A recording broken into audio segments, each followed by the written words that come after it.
Court is calling 2024 CR 1237 and 2024 CR 1238, State of Texas versus Eric Nathaniel Cantu. Can I have parties announced for the record for the state? Brian The Powers, defense? Your Honor. All right, and counsel, you need to be over there. And for the defense, Brian Powers, Your Honor. and are you Eric Cantu? Sure. Mr. Cantu, did you review the documents entitled Court Admonishments and Defendant's Waivers and Affidavit of Admonitions with your attorney? Yes, sir. Did you understand it? Did you sign it in all the appropriate places? Yes, sir. Did you understand in each cause you're charged with evading arrest detention with a vehicle? That's a third-degree felony. Range of punishment is anywhere from 2 to 10 years in prison and up to a $10,000 fine. Did you understand? Yes.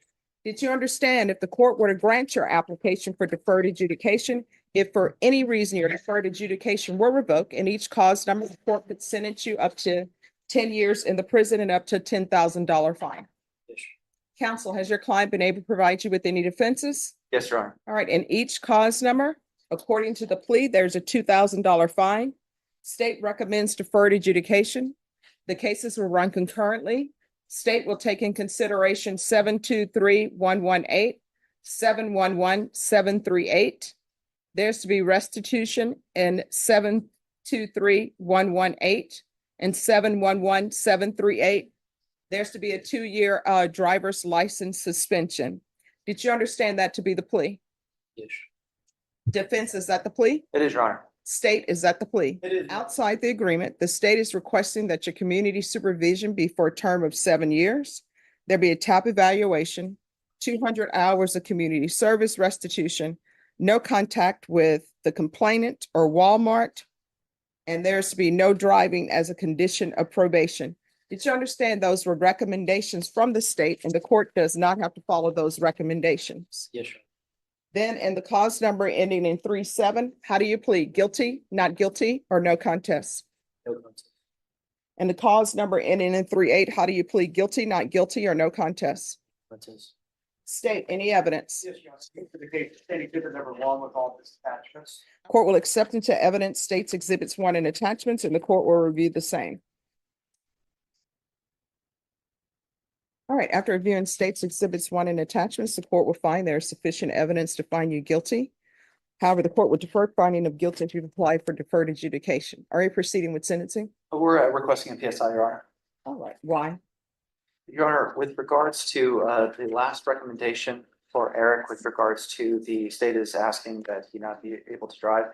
Currently, he's employed in a position where he delivers, he's delivering food for funds. He has a dependent. We've also have an affidavit from Dr. Punjabi, which we can provide it after the PSI with regards to the doctor's opinions on his progress with therapy, how he's doing, and his ability to get out, be able to drive and be a responsible driver from here on out. Okay, I don't understand how a PSI is going to tell me whether I should let him drive or not. We thought having some more background might be able to assist, Judge, with If that. y'all want to give me background, you can. Will you have any objections to defense telling me what information he has? Or do you want a witness here for that? All right, so do you wish to have a PSI or no? Your Honor, if the court feels it would be a futile gesture in this point, then I'm happy to tell you that, Eric has been extremely active with regards to his therapy, trying to redress the trauma that he suffered for this. Over the last few months, he has been working as a delivery driver, and he's been doing very well at that. I've spoken to the mother of his child who says that he is actively contributing to basically her welfare as well as the welfare of the child. So, I would just ask that the court take that into consideration so that Eric can continue to do what he's doing. If the court feels that there's some other form of monitoring, but we feel that taking away his ability to earn a living the way that he has been, it would be of more detriment than anything else. So we would ask if the court is going to assess any type of monitoring sanctions that they do so, but not at the cost of him being able to drive and earn the living the way that he has been. All right, let's start with this first. My understanding, he's currently on GPS. Yes. All right, state, do you have any objections to the removal of GPS? All right, so GPS is going to be removed. Now, the next thing we need to address is his ability to drive. This is the court's concern. He has 2 evading arrests with the vehicle. One, an accident occurred. I think a car was damaged. So why should he be driving? Driving, I understand that everybody, if you pass a driver's test, you have a right to, take that license and drive, but it's sort of a privilege. And if you're not abiding by the rules, why should you be allowed to drive? Understood, Judge. And if I may, as of recently, he actually was pulled over for a turn signal violation. The work that he's been doing with Dr. Punjabi in therapy with regards to his fight or flight mechanisms, to the point of where whenever he saw the red and blue lights, he didn't hesitate. He pulled over, he was compliant. It was a warning, but just to kind of show that the progress that he has been making. We believe that the stuff that he's been doing with the doctor to try to redress these issues, he's doing well with it. And we just ask that he be given the opportunity to show the court that he can do it. And he's very well aware that if he messes up, he's looking at 10 years. And he's here today showing accountability for the actions that he's taken. So we ask the judge that we look at the growth that he has been making. I've provided, I believe, the court with 2 letters from Dr. Punjabi in the past to show the efforts that he's been making. We ask that they take that into consideration, allow him to continue to make a living, do what he's supposed to be doing as a member of society. And we don't believe that this court is ever going to be troubled with Eric again. However, he's under he's understanding of what could happen if he does mess up, but we don't believe that it will come to that. All right, and what is this theft case about? That was a shoplifting last year, Walmart, Your Honor. Okay. Right, state?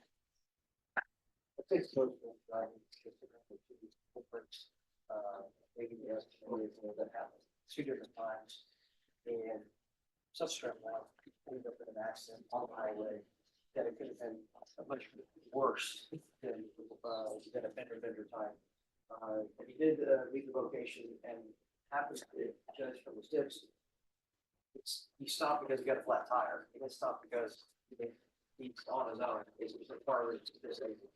So the state's position is that this individual should not be driving at least for a period of 2 years. The Texas traffic license. All right, is there anything you wish to say? Yes. When this happened at the time, I was just scared. I was sorry to the person. I never want to go through this ever again in my life. Well, why did you continue to drive? I was scared. No. I mean, well, let's backtrack a little. What? I was just, at the time, just a lot of things were going through. I couldn't help myself, but also there wasn't like a safe place for me to pull over. No. I mean, according to what I read in the police reports and the stipulations, one is playing loud music, which I don't understand why people think that everybody wants to hear your music. So that is an ordinance violation to be playing music so loud that it's damaging to others' ears, which I've seen people do. So an officer's trying to pull you over from that. So why didn't you pull over? At the time, I got triggered because the way he came on the side of my door, because there was an accident that happened to me. I went through a lot, like in 2022. I just got triggered by it and I got scared. And I didn't understand why he was doing that. And I just. All right, and then the other case where you're just outright speeding, they're not trying to pull you over for loud music, you're speeding. Yes. I don't want to make excuses or anything. I'm sorry. I never want to go through this ever again. I'm not just sitting here doing nothing. I'm trying to get help from it. I'm trying to do better. No. I understand that you've made progress, right? But I'm trying to figure out, in that case, where you're speeding and they're trying to pull you over for speeding because you're going very fast. Why didn't you pull over? Well, I was in a city that I wasn't familiar with, and It's Universal City, Okay. Judge. And it was an unmarked, it was basically a blacked out patrol vehicle that was behind him. No, but why didn't you pull over? so I'm just paranoid because I'm always on my phone, not while driving, but when I'm at home, I'm like looking at videos of people impersonating. It's a pretty common thing, and I didn't see police on the car. I've never seen like a truck cop, like a F-150 truck cop. I've never seen that. I was in a city I wasn't familiar with, and I'm sorry that this will never happen again. All right, and why did you commit the theft at Walmart? At the time, I was just really bad in the head. I was not getting help. I just It was a matter of a few months after after he'd awoken from his coma. This was early, I believe early last year. All right, so why did you commit a theft at Walmart? I was just not thinking clearly. It won't happen again. I promise you it won't. All right, any other questions? Nor the defense, Your Honor. All right. This is what the court is going to do. In each cause number, there's a $2,000 fine. It'll be probated. The cause numbers will wind concurrently. Does anyone want to speak towards length of probation? State's asked. And we have no objection with that, Your Honor. All right. 7 years deferred adjudication. There'll be a removal of GPS. There'll be the defensive driving course. Taking consideration cause number 723-118, 711-738. There's to be rest in 723-118 to Tiffany Johnson. That's with the Y. And there's to be a restitution and 711-738 to Walmart. There's to be a 2-year driver's license suspension. How old are you? 19. So how far did you go in school? I graduated high school actually early when I was 16. All right, so what are you planning on doing with the rest of your life? So right now, the therapists, the doctors that I go see, I have a pending scholarship to be a civil rights advocate. So that's what I want to do. I also want to purchase properties and have income coming in through that. So what are you going to do with your schooling? Are you planning on doing something else with your schooling or no? Like, are you planning on going to college? You're going to Yes. trade school? What are you doing? College. All right. There's going to be 200 hours of community service restitution. That will be waived if he's enrolled in college. Do you have any children? Yes, How many? 1, Age? 9 months. All right. So 100 hours will be waived if he's in college, enrolled at least 6 hours. Usually I require 8, but you have a 9-month-old. I'm going to ask for parenting classes. And then once those parenting classes are complete, the other 100 hours will be deemed satisfied. There's to be proof of employment within 45 days. There's to be no employment as a home health care provider or with minors. If your drug tested today, what are the results going to be? You'll be clean, Your Honor. No. What are the results going to be? Because your attorney is not going to take the test. You will. Clean. All right. There's going to be a UA today. There's to be regular reporting by Zoom or in person. Regular random UAs. Field visits. 1 time per month for 4 months. Then at probation's discretion. And there's to be no driving. I'm not going to say no driving throughout the length of probation, but there's going to be no driving until the court decides to allow you to drive. So your attorney will need to approach on that at a later date. Do you understand? Yes. So I'm going to say no driving until further notice. And counsel, if you ever feel that, yes, he needs to start driving, then you need to file a motion to let the state know, and I'll hear a party's argument on it. Probation, is there anything else he needs? Is there anything else you need from the court to be successful? No. All right, we can go off the record. In this court, in order to be successful on probation, communication is key. If you have an issue, let your probation officer know. If you feel as though the probation officer is not addressing that issue, you can always come into court. Do you understand? Yes, sir. All right, good luck to you. Just have a seat and probation will go over conditions with you.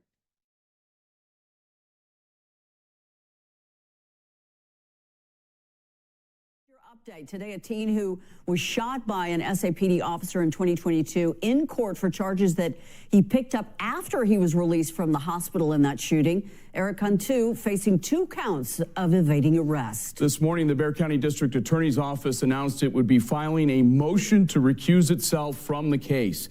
Cantu in October 2022 was shot outside a McDonald's parking lot by then Officer James Brennan. Cantu was charged with evading arrest and aggravated assault, but the cases were dismissed days later by the DA's office while Cantu was recovering in a hospital.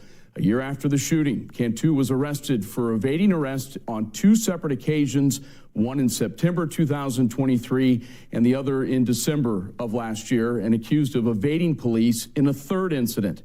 Cantu is also charged in a June 2023 theft case. In February, KSAT discovered that the shooting incident was discussed in text messages between the DA's office and the criminal justice reform group, the Wren Collective. A San Antonio teenager who was shot by a former SAPD officer appeared in court today, but not for that case. Eric Cantu was accused of evading arrest in 2 cases that happened after he was shot. The Bexar County District Attorney's Office has wanted to recuse itself from prosecuting these cases. Erica Hernandez explains why and what a judge decided today. The grounds for recusal are denied. Judge Stephanie Boyd giving the state an answer to a motion they filed back in April. The state wanted to recuse itself from prosecuting Eric Cantu in 2 evading arrest cases because Cantu is the victim in another high-profile case the DA's office is taking on. Cantu in October 2022 was shot outside a San Antonio McDonald's by former SAPD officer James Brennan. The case brought national attention and Cantu spent weeks in the hospital recovering from serious injuries. But the following year, in September 2023, Cantu was arrested for evading SAPD bicycle patrol downtown. Then 3 months later, he was arrested again for evading Universal City Police. But today, a judge said the Bexar County DA's office must move forward with prosecuting Cantu. There are many cases that the state of Texas has here in Bexar County where you have someone who's a complainant on the case and also someone who has another case where they're a defendant. It happens many times on the in family violence cases. So the court does not see grounds for the recusal in the motion. Judge Boyd did say they could get a reversal in her decision if they found an attorney willing to take the case, but the state hasn't had much luck. I believe our office did reach out to several different surrounding counties and they were unable to accept these cases at this time. The evading arrest cases against Cantu will be back in the court next month to make sure all evidence has been handed over to the defense. 19-year-old shot by a former SAPD officer in a McDonald's parking lot back in court today for violating his probation. Eric Cantu was arrested back in October, a month after he was given deferred adjudication. Erica Hernandez takes us inside the courtroom and explains the judge's decision that will keep Cantu detained, but not behind bars. It is very clear that I told him he was not allowed to drive. Judge Stephanie Boyd asking one question: why can't Eric Cantu follow the rules? His attorney and therapist say it's all because he suffers from post-traumatic stress disorder. If you remember, Cantu was shot inside his car by a former San Antonio police officer back in 2022. That body cam footage shows the officer opening up the car door, and when Cantu tried to drive away, former officer James Brennan fired several shots, injuring the then 17-year-old. Cantu spent months recovering, and in 2023, he picked up 2 separate evading arrest charges. Then in September, he was given 7 years deferred adjudication and ordered not to drive for at least 2 years. But on October 8th, he was caught driving to report to probation after lying, saying he was dropped off. Also, he reported having a job with DoorDash. But Cantu's attorney had his therapist testify about his trauma and PTSD. What he's doing is he's not getting the big picture because he's so obsessed with getting it right. He doesn't want to be in the wrong anymore. He really is trying to rewrite the narrative of his life. So this caused him to hyper focus and make some bad decisions. Judge Boyd said she understood having PTSD, but she had an issue with him lying. He obviously knew he was doing wrong. Instead, what he did, he's doing DoorDash, and then he goes into probation driving when he knows he's not supposed to be driving. And then when they asked him how he got to probation, he's dishonest. The state and probation both recommended he be transferred to an intermediate sanctions facility, which is a modified therapeutic community. Judge Boyd agreed and also ordered him not to drive for the remainder of his probation and wear a GPS monitor. Cantu, after the decision, then asked to speak. Your Honor, and the members of this court, I apologize for the inconveniences that. No, it's not inconvenient, but here's the thing. You need to internalize and realize what you did wrong. As for former SAPD officer James Brennan, he is expected to go to trial sometime in the spring of next year. At the Kidder Reeves Justice Center, Erica Hernandez, KSAT 12 News.